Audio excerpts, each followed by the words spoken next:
What's up, guys and gals? It's your host of the most Griever, as always, bringing you guys the latest piece of One Piece, chapter 1103, and I had a feeling, that's why I kept saying in the last review, I had a feeling this would not be the last chapter before 2024, that there was always going to be that one last minute chapter right before the beginning of a new year, and boom, don't we have it right here. We have I'm So Sorry, Daddy, the chapter of the last chapter, where we're finally back full frontal in Egghead, back to the present. The flashback is over, we have all the details, and this chapter is quite good. It's quite a good chapter. But before we get into that, let's just talk about this beautiful color page spread, which is going to have a lot of people basically saying, Oda, what are you doing to us? Because Yamato is there front and center with Luffy and stuff, with the rest of the Straw Hat crew. Granted, Momonosuke is still there in his dragon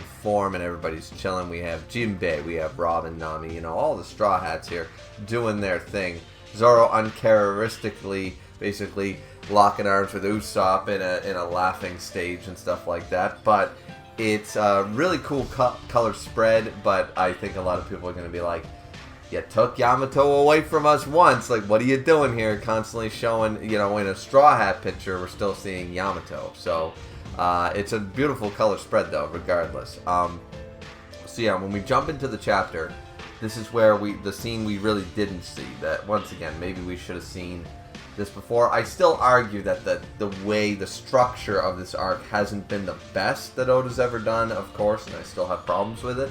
But at least now we're starting to tie things all together. So the moment, you know, Bonnie saw the memories and yada yada yada, and says, Bonnie, you saw everything, as Vegapunk goes on to say, like, well, what can I say? Like, I broke my promise to Kuma. You were never supposed to find this out. I'm so sorry and stuff. And then Bonnie de-ages herself to her regular age and jumps straight into Vegapunk's arms and just, you know, says, I'm so sorry, Vegapunk. Like it's after seeing everything, she sort of gets it. It's not Vegapunk's fault. He did fight against these at every step. Maybe he should have fought harder and been less naive, but still, he did fight against all the terrible things that happened to Kuma. So that was kind of a really nice moment to open up the chapter with. And then we see, so technically we're not done flashback. We're just flashbacking to like an hour ago rather than, you know, way back in time. But apparently Kuma did leave a 10th birthday gift for Vegapunk to give to Bonnie one time. So it's for your 10th birthday. And he said, from Dad, that's great. And it's a necklace with a sapphire. Probably did, you know, sapphire scale and all that stuff. And gives this necklace to her. It's a sapphire necklace. It's very pretty. And according to Vegapunk, Kuma said it's a protective charm. Now, is that just one of those, I am now more powerful than any of the 7 deadly sins? These are magic words. Or is it legit? This is an actual protective charm that somehow, I don't know, it's got some devil fruit ability in it, who knows, or something. But I'm wondering if the charm is more than what either one of them realizes. So, yeah, so this is where Vegapunk says, so you've only been, you know, you came back this long after 2 years and stuff. So we now know that Bonnie officially is actually only 12. So she is younger than the Straw Hats and stuff, and she did age herself, so she would be taken more seriously for the most part, but she's still a 12-year-old and stuff. So then Bonnie starts talking, so Bonnie knows all about, you know, Luffy being Dragon's son and all this stuff, and says, so he's the son of my dad's old buddy, right? And it's like, you know, and Vegapunk was like, this is what I'm talking about, fate and destiny. It's not something I can quantify. It's remarkable, like the fact that the two of you would show up at the same time and in this place and stuff. It's sort of remarkable, really, you know. And good points. So Vegapunk continues and says a lot has happened, and you know, while you've been in that room, the Straw Hat crew actually saved me just now. And I'll explain everything and when things have come down, but Straw Hat and Luffy and stuff, they saved me and stuff, so they're not bad guys, basically, right? But Vegapunk goes on to say, I'm so sorry for everything, Bonnie. You now know how worthless I am. See, one of the things, I might not like Vegapunk as a character for a number of reasons. Like, you know, because he was just toted up too much. He was hyped up too much for what we've gotten as a character. That being said, moments like these I do appreciate because he's not the best and brightest. Because he has fucked up. Preventable fuck-ups have happened because of him and on his watch. Multiple times. And here he says, I'm sorry for everything. Now you know how worthless I am. He doesn't shirk the responsibility of his actions. He realizes that he fucked up many times and he is taking accountability. So though I don't think that obviously that doesn't solve everything, it does make him a more at least empathetic character, or that deserves a little bit of sympathy from people like me who don't really care for him as a character, because at least he's acknowledging those shortcomings. He's not skirting his responsibility. He's not shirking away from any of this shit. He's actually acknowledging, like, yeah, everything that people who don't like Vegapunk have been saying, you're absolutely right. I am naive. I am worthless. I did fuck up, and I shouldn't have. And he's owning all that in this scene, so that's actually a really good character scene as far as I'm concerned. Now, most people will just gloss over that if you haven't minded Vegapunk to this point, but as I said, the Kuma backstory alone has shown that Vegapunk is responsible for like half of the problems in Kuma's life. Because he's just stupid, So, yeah. So, I mean, once again, really, there's the big main bad guy, of course, in the world government and the Elder Stars and stuff like that. But, at its core, Vegapunk certainly didn't exactly, didn't help, like, build a wall. He paved the road for that to be possible, and stuff like that. So, anyways, he says, a mere scientist for hire following his orders, And then Bonnie says, you're wrong, the real villain, and we jump back to the present, is him. And there we have Saint Saturn, Jewelry Bonnie the pirate. Your father, Kuma, we're finally back into the present, is truly dead. And stuff, and goes on this whole thing. Now nobody can move, Frankie. Of course, Zoro, Luffy's down for the count, and Zoro isn't here, of course, because Zoro's dealing with Rob Lucci right now. Could Zoro get up? Because I feel like this is more of a Conqueror's Hockey thing. And since none of the other characters here that we know of have Conqueror's Hockey, they're not able to move. I really do think it's a Conqueror's Hockey thing. So Zoro and Luffy would be able to move, but of course, Sanji, Frankie, none of them can move. So it's like, damn it, why can't I move? And then Luffy's just laying there like, food, someone give me food. And it's like, that is the answer, of course. And they were trying to, but they did capture Sentomaru as well. And Kizaru here is thinking about Sentomaru and Bonnie with exclamation points, being like, Sentomaru, Bonnie, and stuff. So Kizaru, once again, maybe something, because I did see some theories after reading this chapter. I did see some theories from some people about something that happens later. And honestly, if anybody else here, like, there's two things, but we'll get into that. But I do think that maybe finally enough is enough. I mean, this is the man. This is an admiral who danced the Nika Nika dance, knowing it was the Nika Nika dance. I mean, I'm just saying, right? So, anyways, so we have like the marine ships are outside. Of course, Egghead like trying to figure out like what's been happening and stuff. And somehow people are getting this like.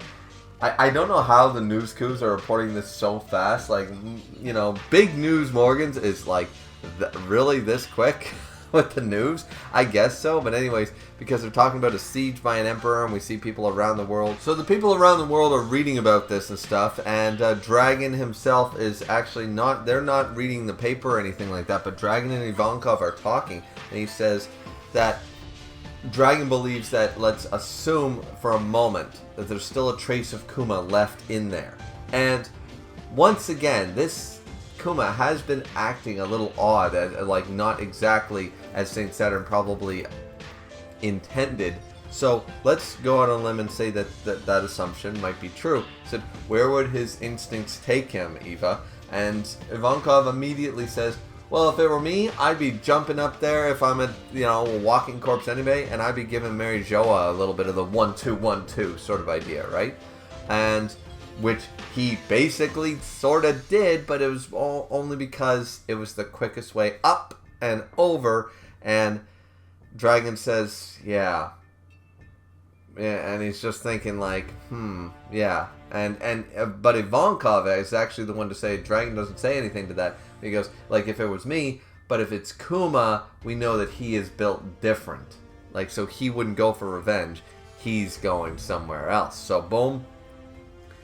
This is where Bonnie, here's the part I don't really fully understand in all honesty. So, Bonnie flexes herself out into her full form and stuff. If I'm going to get killed anyway, then distorted future. She goes into the distorted future. She gets her, basically her Kongung ready to go. Nika, Saint Saturn, is like, what? Like, he's like, she knows that name? Future! And then hits it right off of Saint Saturn's head, but it does nothing. It does absolutely nothing. And then she reverts back and goes, what the? I suddenly feel weak again. Why? And that's when it's like, so you too know the name of Nika. You really are his daughter. That being said, you don't understand its full meaning yet. And then he himself thinks, she clearly doesn't realize that Straw Hat Luffy's white form and the Nika and the connection there. She hasn't figured that out yet, right? So that's his presumption, and it's a true presumption, but that's what he's assuming here. So we're getting a little bit of insight to Saint Saturn. He's like, okay, how can I use this and stuff? Because he's a bastard, right? And then, how pathetic. And that's when he looks on and he sees that all of a sudden Luffy has got a shit ton of food and is eating it at a fucking miles pace. He says, where did that food come from? Who is responsible for this? Because I think this dude is worried. He's knocked out people once again. Nobody around there has Conqueror's Haki. I very much doubt that the ability that he's using is either it can't affect Conqueror's Haki's users, or Conqueror's Haki's users can negate it. If it's not a Conqueror's Haki ability and it's a Devil Fruit ability, Conqueror's Haki is the thing that can break through it. And so, and of course, Nika, the Nika powers, of course, he's worried of. So, for two reasons, I think he really wanted to make sure Straw Hat Luffy was down, because he's like, no, make sure he doesn't get food. I can't deal with this. Put him in sea stone handcuffs immediately and stuff. And he's like, holy shit, we need to get that man under control. But of course, you know, so everyone's like, so the Marines are all like, get him! And we see Kizaru there. He's leaned up. He's not laying dead. Here's the thing. There's a theory going around that Kizaru was the one to give him the food. It's honestly the best theory. It is, and I'm 100% on board until proven otherwise, for a few reasons. Number one, we see that he was laying down before, basically starfish style, and now he's leaned up against a rock. So he clearly moved.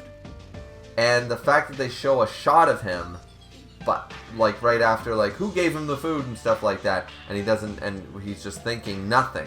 It's like, did I make the right call? And beforehand, he thought of Sentomaru and Bonnie. We know the history with them and stuff.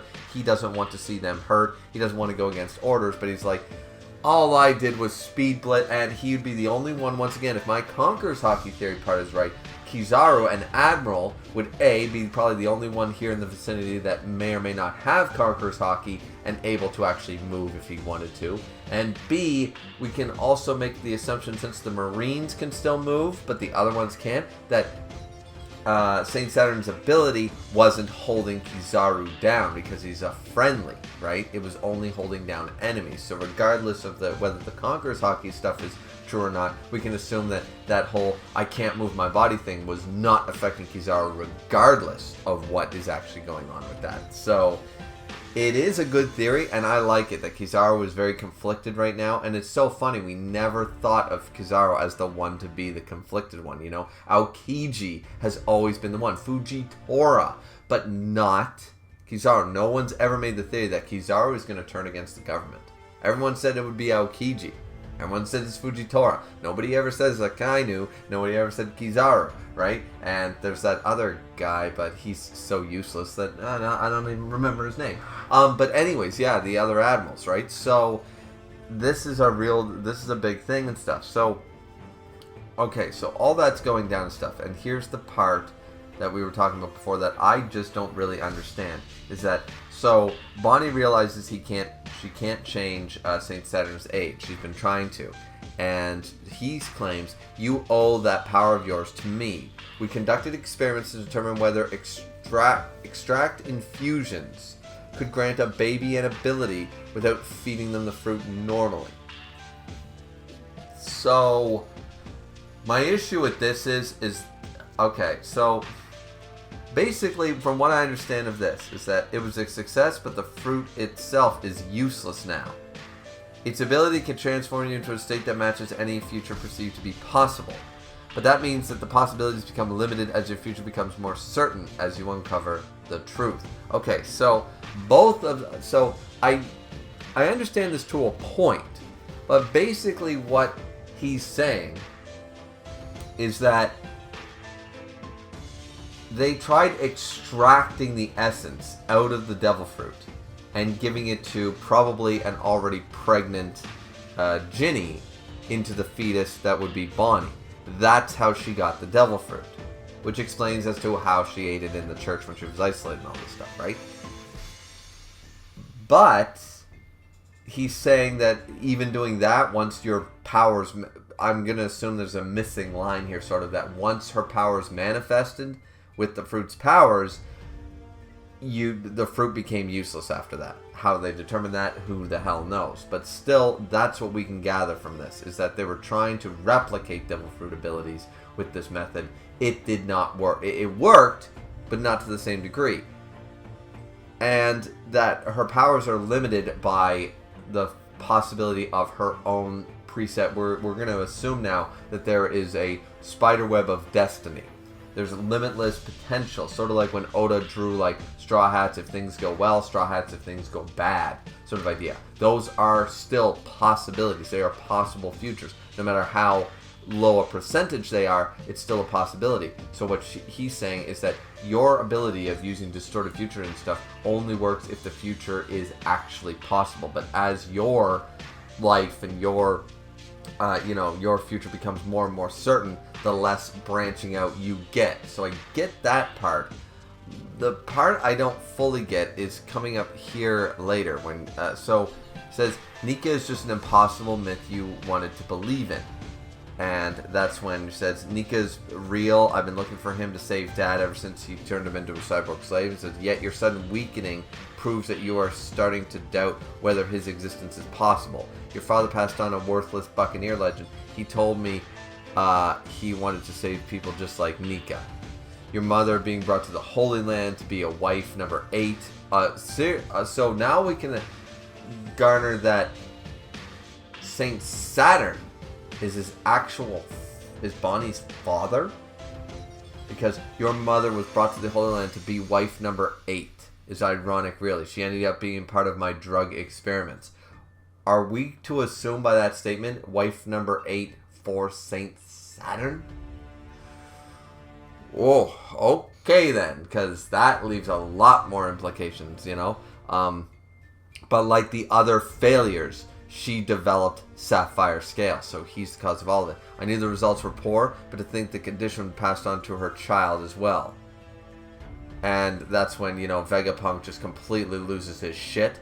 And Bonnie does too and says, everything is all you, experiments, how dare you, Saturn. Those sapphire scales tore Kuma's whole family apart. He threw his life away, you're responsible. And it's just completely out of hand. Now, there was a line on the original scans that said something about the fact that you owe your powers to me in that sense and stuff. And I was just like, okay, so if I'm understanding this all correctly, because it took me a couple of reads here, and as I said, I didn't fully get it now. Maybe after rereading it just now, here, now I'm doing the review, and I'm like, yeah, I don't understand this. And now it's all starting to click, so maybe I'm full of shit. But they had the devil fruit, the age fruit, whatever it is. They extracted the power under an assumption that they could extract it, syringe it into a fetus or something like that. The fetus could get the powers, and then he would, but they would still maintain the fruit. Clearly that still didn't work. Once Bonnie at some point, either the fruit became useless after, Bonnie was born, or maybe after Bonnie activated her powers, or what have you. But now, so your ability to, and talking about the limitations of her ability, all makes sense. So if I understand this correctly, is that Ginny was the wife of Saint Saturn, wife number 8 of Saint Saturn. He raped her. Sorry to use that harsh word, but he raped her, impregnated her with Bonnie, used her for drug experimentation, ended up with Sapphire Scale alongside a Sapphire Scale buried to the child. The Devil Fruit experiment did work, but it was also a success and a failure at the same time. And Saint Saturn is actually Bonnie's biological father, due to Do I have that all correct? I think I've got that all correct. The way it's stated. And the fact that her powers are not affecting Saint Saturn for some reason, like she's not able to de-age him or anything like that. Once again, probably the Oppie no Mi immortal surgery thing, and it can't be overridden by the age powers or something like that. So this is where we see Kuma still flying forward and stuff, right? He's still coming forth, and that's when, of course, as I said, Vegapunk is just like, you ruined Kuma's life all for this. Like, what the hell is wrong with you and stuff? And Saint Saturn does the classic, does a boot and an ant have a relationship? It's ant, boot, sort of idea. You comprehends the feelings of the ants that you step upon, it never mattered to me at all, sort of idea. And then boom, doesn't Kuma show up? Everyone's like, is it a pacifista? And boom, they're like, oh, our authority chips aren't working on him. We can't stop him. Someone please, Bonnie's about to give up and stuff like that. Saint Saturn realizes that Kuma's here. Vegapunk's like, he's here? How? And he's just struggling. He's just running through Marines. He's running through fire and bombs and gunfire and all this shit, and he's just struggling. And boom, boom, boom, he runs right towards his daughter. And in a beautiful double-page spread, as Saint Saturn holds up Bonnie and tells everyone to target and just blow her goddamn head off. Very gruesome, actually. Instead of just crushing her, he's like, no, all of you aim at her and fire, and boom. Boom, boom, boom. All the Marines that were with Saturn are taken out as he holds Bonnie up high, and she gets thrown down to the ground and is about to be stabbed by Saturn himself, and boom, paw powers galore, and Kuma is there in time. Picks up Bonnie, takes the stab in the back from Saint Saturn in a gorgeous double-page spread, gives no shit. Bonnie is finally reunited with her fucking father, with her daddy, and he's just like, and she cries for him and stuff. He doesn't say anything. Everyone like, it's Bartholomew Kuma. And what does he do? He hockeys up his fist. He takes that spider spike out of him, and he's ready to go fucking ham on Saint Saturn. And of course, Oda leaves it right there at that. A father's fury is about to... This punch should connect. And if it does, it might just be more satisfying, I'm going to say it, than when Luffy punched out Charlos. I'm going to say it, because it's still a world, it's still one, but one that is not as ignorant, like this guy is not as ignorant. He knows better. He chooses to be this fucking evil. Like a lot of the world nobles, not to excuse any of their behavior, they're born being told you're gold and everything else is an ant. Everything else is shit and you are a diamond. You are perfect. You are amazing. None of their lives matter and stuff. Raised in that environment, it'd be almost impossible to break free. The fact that some of them do is incredible on its own. Now, that being said, the 5 Elder Stars, the Goro, say they know that this is bullshit. They know that they aren't. They might think of themselves as better than everybody, but they know biologically and stuff, they know that this whole echelon shit is full of shit, and they choose to be this bloody evil. They choose. So, I am 100% hoping, I want to see, this better be a double page slam into the face, because Saint Saturn looking scared that Kuma is about to launch a hockeyed up fist. It's gonna be so good. He better connect, because it's going to be that fucking good. It's gonna be the most satisfying punch in One Piece. So it better fucking connect. Is all I'm saying. I don't think it was a bad spot to end the chapter, but you better not give me the bullshit that he doesn't punch this fucker in the face. You know what I mean? So anyways, that's that is the chapter. I mean, what a wild ass chapter, especially the one right before the end of the year. It worked. It worked so well as a chapter. We know Luffy's recovering. Zoro's probably done with his fight with Rob Lucci soon, so we're going to have some backup. Kizaru was very conflicted because I am 100% on the train that he's the one who gave Luffy. He's not going to directly fight against the world government, but he's also not going to... He's going to be on that... He's in the neutral zone. He's playing both sides, but he's like, I'm not going to... I'm not going to participate in the destruction of Sentomaru, Vegapunk, and Bonnie anymore. I'm just not going to do it. He didn't want to do it in the first place. He doesn't want to do it now. So, he's just like, if I gave him a little bit of food, I'm giving them more of a fighting chance. I'm not going to participate, but we'll see where things go if Luffy gets back up to Nika form, right? So, and as I said, if we can get, like, Jinbei involved and stuff like that, if we can get Jinbei here helping out, if we can get, because...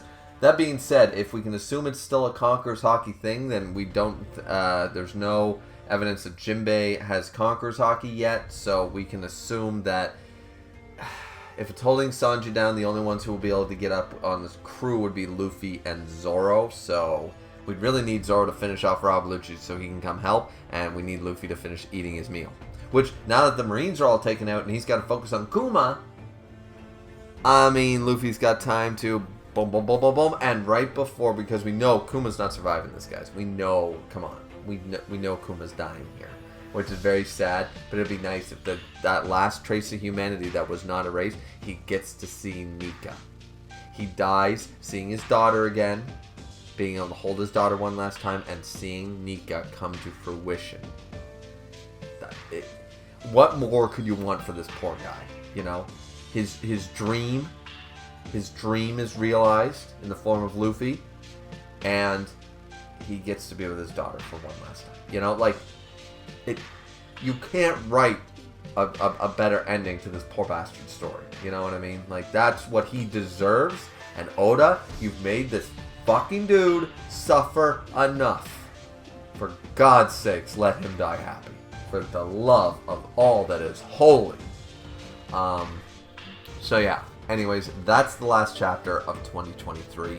What did you guys think? I think it was a fantastic chapter. Don't forget to like, comment, and subscribe as always, because we'll see you guys back here, as you know, in 2024 for the next piece of One Piece. And all I have to say to you guys is, once again, I hope you had a great Christmas and Boxing Day and all that stuff. And I hope whatever your plans are for this week, whether you got to go back to work for a couple of days before we hit New Year's and stuff like that, or if you're taking all that week off to spend time with friends and family and all that fun jazz, that's cool too. Whatever your plans were, whatever they are going to be, I hope you have a good one. I hope you have a great one, and hope you have a fantastic Happy New Year's and New Year's Eve, whether you're partying, whether you're spending time, however you're going to do it. I hope that you just sit down and get to enjoy it 100% for the last few days of 2023. And let's start off 2024 correctly with a bang. So, that being said, have a good one, everybody. Sayonara. See you next year.